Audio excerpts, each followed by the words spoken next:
तो hello dear student, कैसे हैं सारे के सारे। आशा करते हैं सभी लोग बढ़िया ही होंगे। तो स्वागत है आपका अपने यूट्यूब चैनल भोकाल एकेडमी में। तो आज हम लोग पढ़ेंगे बीएमडब्ल्यू, मतलब कि जो सिविल ब्रांच का मोस्ट इम्पोर्टेंट टॉप वो सब्जेक्ट है। और मैकेनिकल में बीएमसीई होता है, सिविल ब्रांच में बीएमडब्ल्यू होता है। तो ये काफी इम्पोर्टेंट सब्जेक्ट है और इसका हम जो चैप्टर नंबर सेकंड है उसको हम इस लेक्चर में कवर करेंगे। जितना हो पाएगा हो जाएगा, अगले लेक्चर में देखा जाएगा बाकी का। चलिए तो करते हैं बिना किसी देरी के अपने लेक्चर को स्टार्ट। चलिए, तो आज का हमारा चैप्टर क्या है? चैप्टर है हमारा सेकंड और उसका नाम है ईंधन और दहन। इसको बोलेंगे इंग्लिश में फ्यूल एंड कंप्यूशन। चलिए देखते हैं। तो ईंधन क्या है, पहले तो हम लोग ये देखेंगे ईंधन क्या है। तो ईंधन क्या है? वह पदार्थ है ईंधन जिसका ऑक्सीजन की उपस्थिति में दहन करने पर ऊष्मा उत्पन्न होती है या उत्पन्न करता है ऊष्मा। ठीक है, तो हमारा हो जाएगा क्या? ईंधन। ईंधन हो गया। ईंधन का अब हम लोग क्या पढ़ेंगे? क्लासिफिकेशन, मतलब कि वर्गीकरण। ये रहा हमारा वर्गीकरण। चलिए वर्गीकरण देखते हैं तो हम लोग फिर अपना। तो वर्गीकरण देख लो आप लोग एक बार। ईंधन को दो वर्गों में बांटा गया है, प्राकृतिक, कृत्रिम। ठीक है, इसके अलावा प्राकृतिक ईंधन को तीन वर्गों में बांटा गया है, ठोस, द्रव, गैस। और कृत्रिम ईंधन को भी ठोस, द्रव, गैस में बांटा गया है, जो कि हम आपको दिखा सकते हैं। देख लीजिए आप। ये रहा आपका कृत्रिम, तीन भागों में बांटा गया, ठोस, द्रव, गैस। कृत्रिम, प्राकृतिक होता है नेचुरल, जो हमें प्रकृति से प्राप्त होता है। और कृत्रिम होता है हमारा जो हमें खुद के द्वारा बनाया हुआ, मतलब कि।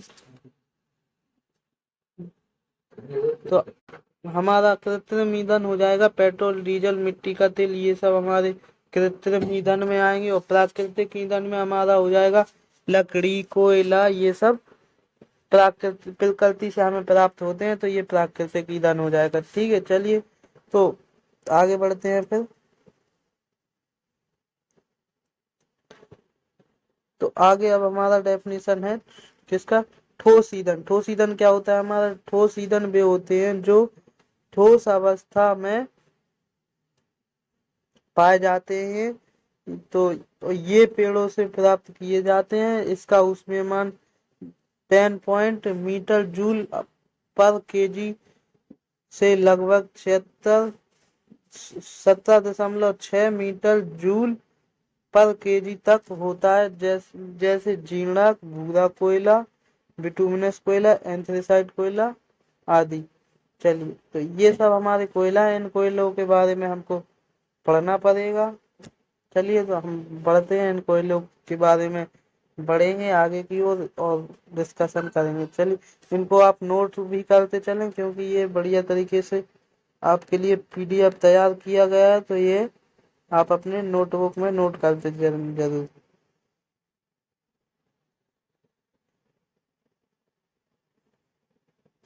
तो पहले देखेंगे अब हम अपना क्या? कोयला। कोयला हमारा क्या है? यह पृथ्वी के अंदर वनस्पति अथवा जीवाश्म पदार्थों के लाखों वर्ष तक दबे रहने के कारण तथा नमी, दाब, ताप आदि के प्रभाव से प्राप्त होता है। ये पृथ्वी पर जो वनस्पति अथवा जीवाश्म ईंधन होते हैं, उन उनको लाखों वर्ष तक दबे रहने के कारण जो सड़ जाते हैं, गल जाते हैं। तो उनसे जो नमी और दाब और ताप बना रहता है, उसके कारण जो हमें प्राप्त होता है वो कोयला कहलाता है। ठीक। तो अब हम देखेंगे क्या? कोयले की संरचना। तो कोयले की संरचना क्या है हमारी? कोयले की संरचना क्या होगी? कोयले की रासायनिक संरचना को निम्नलिखित विधियों द्वारा विभक्त करते हैं। ठीक है, तो विधियां कोयले की देख लो, संरचना कौन सी है निम्नलिखित। पहले तो है हमारा क्या? प्रत्यक्ष विश्लेषण। ठीक है, तो इसको एक बार पढ़ लो, क्या है हमारा प्रत्यक्ष विश्लेषण। इसके अंतर्गत हम नमी, वाष्पशील पदार्थ, राख और कार्बन की संरचना प्राप्त करते हैं। तो ये सारणी बना सकते हैं आप लोग। इसमें सबका वो प्रतिशत लिखा है, देखो अवयव हो जाएगा, और अब ये प्रतिशत हो जाएगा, ये अवयव। अवयव मतलब कि जो नमी है हमारी वो 3 से 30% हो जाएगी, और वाष्पशील पदार्थ 3 से 50, राख हो जाएगी 2 से 30, निश्चित कार्बन हो जाएंगे 156 से 29% तक। ठीक है, तो ये हमारे क्या हो जाएंगे, प्रत्यक्ष विश्लेषण के अंतर्गत हो जाएंगे। अब देख लेते हैं हम लोग क्या अंतिम विश्लेषण। अंतिम विश्लेषण देख लो भैया एक बार।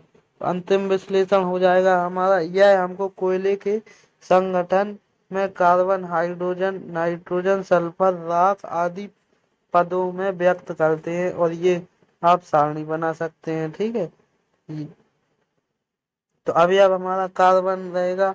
अवयव में अवयव वो सॉरी कार्बन हो जाएगा हमारा 50 से 95%, हाइड्रोजन हो जाएगा हमारा 2 से 5.5%, ऑक्सीजन हो जाएगा हमारा क्या, ऑक्सीजन देख लेते हैं, ऑक्सीजन हमारा हो जाएगा 2 से 40%, और सल्फर हमारा हो जाएगा 0.5 से 3%, और नाइट्रोजन हो जाएगा हमारा 5 से 7%, और राख हो जाएगी 2 से 3%, 30%। चलिए आगे की ओर बढ़ते हैं। कोयले के प्रकार क्या है, कोयले के प्रकार देखेंगे अब हम लोग। हेडिंग डाल लीजिए, कोयले के प्रकार। कोयले कितने प्रकार के होते हैं, कोयले हमारे होते हैं 5 प्रकार के। भूरा कोयला, बिटुमिनस कोयला, एंथ्रेसाइट कोयला, लकड़ी का कोयला, ब्रिकेट कोयला। ठीक है, तो हेडिंग डालेंगे सबसे पहले भूरा कोयला। भूरे कोयले को हम लिग्निटाइट भी कहते हैं।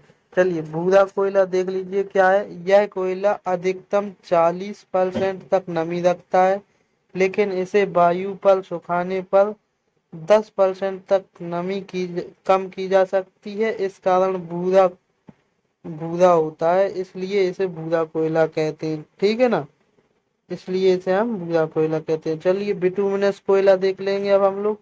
तो बिटुमिनस कोयला क्या हो, हेडिंग डाल लीजिए और इसकी डेफिनेशन लिखिए। इस कोयले का प्रयोग भारी मात्रा में किया जाता है, क्योंकि इसमें नमी की मात्रा बहुत कम तथा कार्बन की मात्रा अधिक होती है।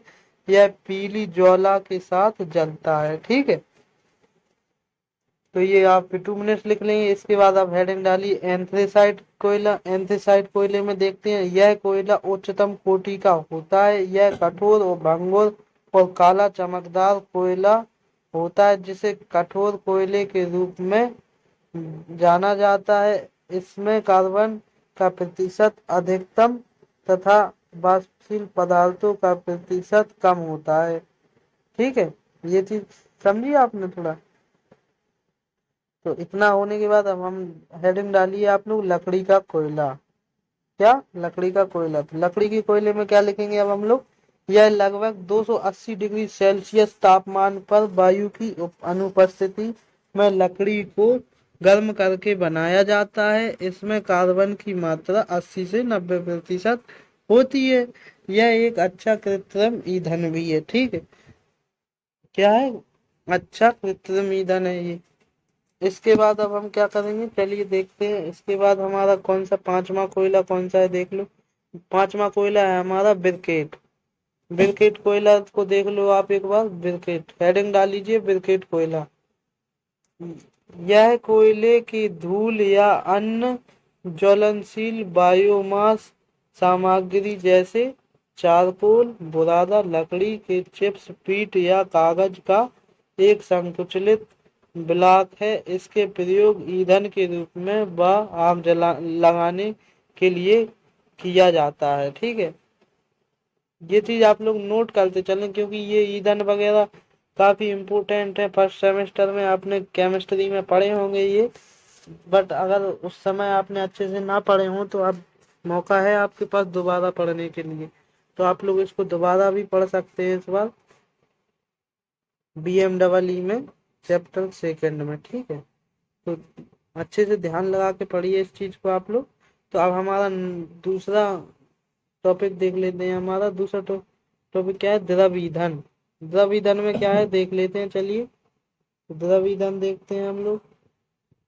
द्रव ईंधन में दिया गया है लगभग सभी द्रव ईंधन कच्चे पेट्रोलियम तेल से ही प्राप्त किए जाते हैं। कच्चे तेल में 83 से 87% कार्बन तथा 10 से 14% हाइड्रोजन तथा बहुत कम मात्रा में सल्फर, नाइट्रोजन, ऑक्सीजन तथा धातुीय पदार्थ पाए जाते हैं, जैसे पेट्रोल, डीजल तथा मिट्टी का तेल आदि। ठीक है, इसकी डेफिनेशन एक और भी है, आप चाहें तो एक और डेफिनेशन है उसको शॉर्ट में देख सकते हैं। चलिए, तो उसकी डेफिनेशन क्या है, बे ईंधन, अथवा में डाल दिए इसीलिए मैंने ये डेफिनेशन। बे ईंधन जो तरल अवस्था में पाए जाते हैं द्रव ईंधन कहलाते हैं। ठीक है, द्रव ईंधनों के जो लाभ होंगे द्रव ईंधन से हमें एक बार वो भी देख लो, चलो भाई उनको भी देख लेते हैं। तो समान रूप से ईंधन तथा वायु का मिश्रण उच्च दहन क्षमता,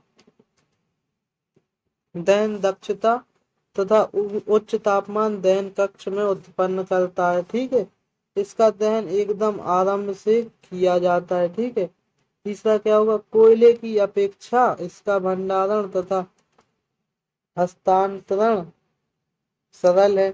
चौथा क्या है, द्रव ईंधन का राख रखाव, ये हमारा रखाव लिखा है, रखाव। ठीक है, ये रख रखाव है, ये रख रखाव लागत कम होती है। ठीक है, द्रव ईंधन का रख रखाव की जो लागत है वो कम होती है। और पांचवा क्या है, इसकी दहन प्रणाली कोयले की अपेक्षा साफ होती है। दहन प्रणाली है जो कोयले की अपेक्षा साफ होती है। चलिए, तो अब द्रव ईंधन की हानियां देख लेते हैं हम लोग। तो द्रव ईंधन की हानियां क्या होंगी, द्रव ईंधन की हानियां हेडिंग डाल लेंगे आप लोग, फर्स्ट पॉइंट लिखेंगे उसमें आप, द्रव ईंधन की कीमत कोयले की कीमत की तुलना में 4 या 5 गुना होती है। ठीक है, ये आपका फर्स्ट पॉइंट। सेकंड पॉइंट, इसके भंडारण के लिए विशेष प्रयोजन करना पड़ता है। इसका उपयोग इसकी प्रदेश या देश में उपलब्धता निर्भर करता है। इसके चौथा पॉइंट देख लो, इसके स्थानांतरण तथा भंडारण के दौरान खतरा रहता है। तो इसमें हम हानि में 4 पॉइंट लिखेंगे सर। चलिए, तो 4 पॉइंट ये आप आशा करते हैं नोट कर लिए होंगे आप लोग 4 पॉइंट। चलिए, तो अब हम देखेंगे गैसीय ईंधन। गैसीय ईंधन क्या है हमारा, गैसीय ईंधन है हमारा जब ईंधन गैसीय अवस्था में हो तो गैसीय ईंधन कहलाता है। इसको प्रायः प्राकृतिक गैस तथा कृत्रिम गैस में बांटा गया है। प्राकृतिक गैसें प्रोपेन तथा ब्यूटेन है। ठीक है, प्राकृतिक गैसें हमारी दो ही है, प्रोपेन तथा ब्यूटेन। ठीक है, कितनी है, 2 ही है। चलिए, तो अब इन गैसों के जो गैसीय ईंधन है हमारे उनके लाभ लिख लो, चलो एक बार सभी लोग बढ़िया तरीके से। तो फर्स्ट पॉइंट है हमारा लाभ में, गैस ईंधनों को न्यूनतम उपकरणों की सहायता तथा सरलता से दक्षता पूर्वक जलाया जाता है। ठीक है, सेकंड पॉइंट देख लो आप लोग, गैस ईंधनों को सुगमता से पाइप लाइनों या सिलेंडर में भरकर एक स्थान से दूसरे स्थान तक पहुंचाया जा सकता है। ठीक है भाई, अब हम लोग देखेंगे थर्ड पॉइंट। थर्ड पॉइंट देख लो, गैस ईंधन दहन के लिए सुलगाने की आवश्यकता नहीं पड़ती है।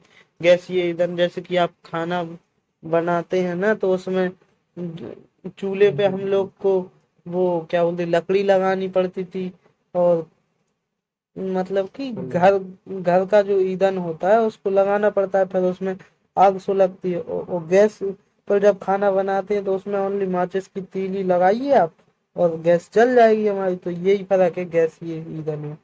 ठीक है, और चौथा पॉइंट क्या है, इसके दहन के लिए न्यूनतम अतिरिक्त वायु की आवश्यकता होती है। ठीक है, पांचवा पॉइंट देख लीजिए, यदि एक स्थान से उपभोक्ताओं को इस ईंधन का वितरण किया जाए तो इनके भंडारण की भी आवश्यकता नहीं पड़ती है। ठीक है, चलिए अब हम देखेंगे गैसीय ईंधन के क्या प्रकार। तो गैसीय ईंधन के प्रकार, फर्स्ट प्रकार में आप फर्स्ट होता है हमारा कोल गैस। ठीक है, ये आप लोग नोट करते चले ध्यान से तो ज्यादा बेटर रहेगा आपके लिए। ठीक है ना, तो कोल गैस पढ़ लीजिए एक बार। यह सामान्यतः बिटुमिनस कोयले से प्राप्त होने वाली गैस है। ये बिटुमिनस कोयले से प्राप्त होती है हमारी कोल गैस। इसकी संरचना में hydrogen gas C only H2O, H2, CO2, CO, CH4। ठीक है, H2 को बोलेंगे हाइड्रोजन, CO2 को बोलेंगे, सॉरी CO2 है कार्बन डाइऑक्साइड, CO को बोलेंगे कार्बन ऑक्साइड और CH4 को बोलेंगे मीथेन तथा N2 सम्मिलित है। इसका ऊष्मीय मान 20 से 25 मीटर जूल पर मीटर क्यूब होता है। इसका टाउन गैस, इसे टाउन गैस भी कहते हैं। ठीक है, कोल गैस को हम टाउन गैस के नाम से भी जानते हैं। प्रोड्यूसर गैस है दूसरा हमारा, क्या है प्रोड्यूसर गैस। तो दूसरा, इसे कोयले के आंशिक दहन से प्राप्त किया जाता है। इसमें 14 से 28% सीओ इसका होता है, सीओ होता है 14 से 28%। इसका मुख्यतः प्रयोग औद्योगिक भट्टियों में तथा शक्ति उत्पादन के उद्देश्यों में किया जाता है। इसका ऊष्मीय मान 5 से 6.5 मीटर जूल पर मीटर क्यूब होता है। चलिए अब तीसरा प्रकार क्या है हमारा, जल गैस। फिर जल गैस देख लीजिए आप लोग। जल गैस, इस गैस को कोयले के ऊपर रख के भाप का प्रवाह करने से प्राप्त किया जाता है। इसका ऊष्मीय मान 10 से 20 मीटर जूल पर मीटर क्यूब तक होता है। इसका प्रसिद्ध नाम ब्लू वाटर गैस कहते हैं। ठीक है, जल गैस को हम ब्लू वाटर गैस कहते हैं क्योंकि यह नीली ज्वाला के साथ जलती है। ठीक है, जल गैस को हम ब्लू वाटर गैस क्यों कहते हैं, क्योंकि ये नीली ज्वाला के साथ जलती है, इसलिए हम इसे नीली ज्वाला के साथ जलती है इसलिए ब्लू वाटर गैस कहते हैं। ठीक है, मॉन्ड गैस, ये चौथा प्रकार है हमारा गैसीय ईंधन का। तो चौथा मॉन्ड गैस आप हेडिंग लगा सकते हैं और लिखिए इसके अंतर्गत।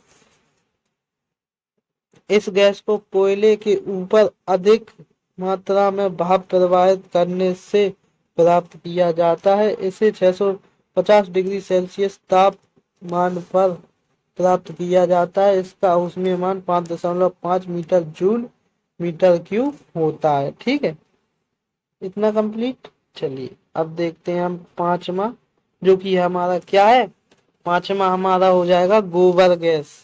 गोबर गैस पढ़ा सभी लोगों ने। गोबर गैस कोई कोई गांव में अपने एक्सपेरिमेंट भी करते हैं गांव में लोग बाग, तो ये वही गोबर गैस है, आप लोग कर सकते हैं एक्सपेरिमेंट। बहुत से लोग कर चुके होंगे गोबर गैस का एक्सपेरिमेंट। चलिए तो इसके अंदर की जो डेफिनेशन है उसको जानिए और घर पे खूब बैठ के कीजिए अपना एक्सपेरिमेंट। ठीक है, गोबर चल गोबर से गैस प्राप्त करने के लिए गोबर गैस संयंत्र का प्रयोग किया जाता है। इसमें गोबर तथा पानी को 4:5 में मिलाकर गोबर गैस संयंत्र में डाला जाता है। इस मिश्रण से गैस बुलबुले के रूप में निकलती है और गैस होल्डर में इकट्ठी हो जाती है। ठीक है, इस गैस को बनाने के लिए गोबर के साथ साथ मल मूत्र घास आदि भी प्रयोग में लाए जाते हैं। ओके, अब देखेंगे हम लोग क्या, अच्छे ईंधन के गुण। क्या देखेंगे, जो अच्छे ईंधन होते हैं उनके गुण देख लो आप। पहला पॉइंट हो जाएगा हमारा, ईंधन का ऊष्मीय मान अधिक होना चाहिए अच्छे ईंधन के, जिससे कि थोड़ी ही मात्रा में अधिक ऊष्मा प्राप्त हो सके। ठीक है, ये पहला पॉइंट है, यहाँ तक यहाँ से। सेकंड पॉइंट देखते हैं, एक अच्छे ईंधन में राख की मात्रा न्यूनतम होना चाहिए। थर्ड पॉइंट देखते हैं, अज्वलनशील पदार्थ न्यूनतम होना चाहिए, राख का गलनांक उच्च होना चाहिए। ठीक है, चलिए चौथा पॉइंट देखते हैं फिर अब हम लोग। सॉरी, यहाँ ये आपका पॉइंट नंबर चौथा है। ठीक है, तो चौथा पॉइंट क्या है, ईंधन में नमी की मात्रा न्यूनतम होनी चाहिए तथा अधिक नमी होने से उसमें मान कम हो जाता है। ठीक, ये पांचवा पॉइंट है हमारा। ईंधन के दहन के पश्चात उससे धुआं व विषैली गैसें नहीं निकलनी चाहिए। ठीक है, ये हमारे एक अच्छे ईंधन की गुण हो गए। अब हम लोग क्या देखेंगे, ईंधनों का ऊष्मीय मान। ये डेफिनेशन लिखना काफी जरूरी है क्योंकि ये बेसिक है, आपका शुरू का चैप्टर है, इसलिए शुरू के चैप्टर में आपको डेफिनेशन ही मिलेंगे, तो ये आपको जानना काफी जरूरी है। ईंधनों का ऊष्मीय मान आप हेडिंग लगा सकते हैं, फिर उसके अंदर लिखेंगे ऊष्मा की वह मात्रा 1 kg ईंधन को पूर्ण दहन से किलो जूल या जूल में प्राप्त होती है, वह ठोस अथवा द्रव ईंधन का ऊष्मीय मान होता है। ठीक है, क्या होता है,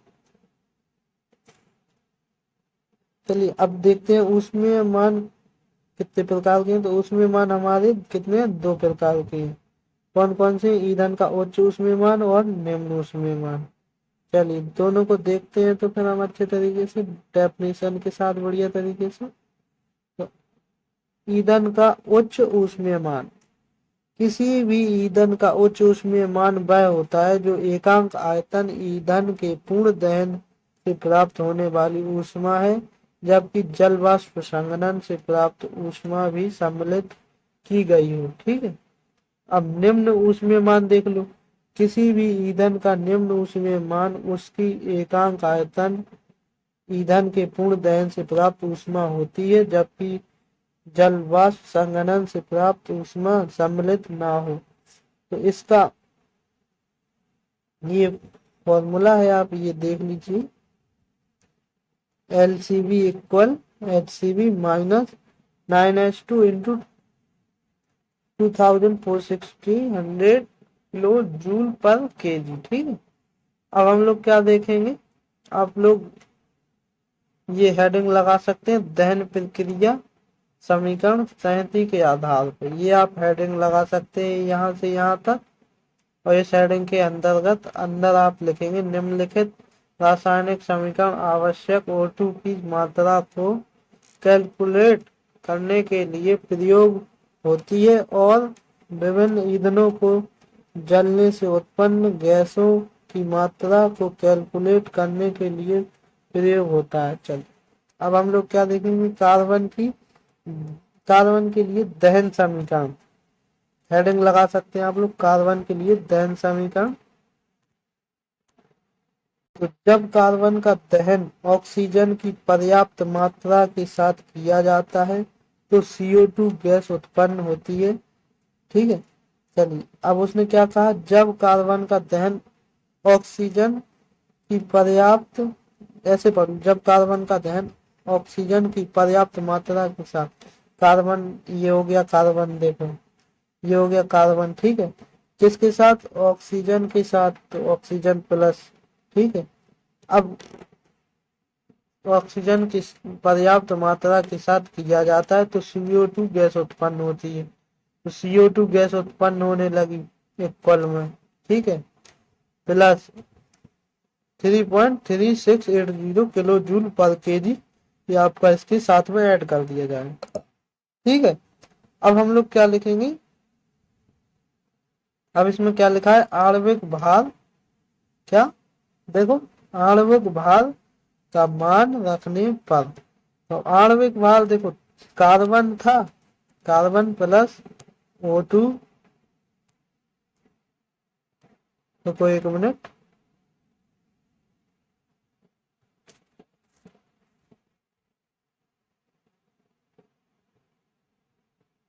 हाँ तो क्या था हमारा, कार्बन प्लस O2 इक्वल में CO2 और प्लस में डॉट डॉट डॉट जो भी था आपका उसको नहीं लिखना है, ठीक है।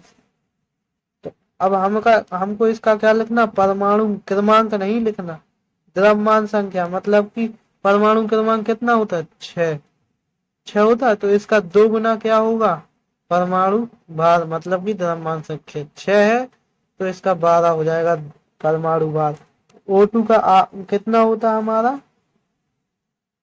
O2 का परमाणु क्रमांक होता है हमारा 8 और इसका परमाणु भार हो जाएगा 16।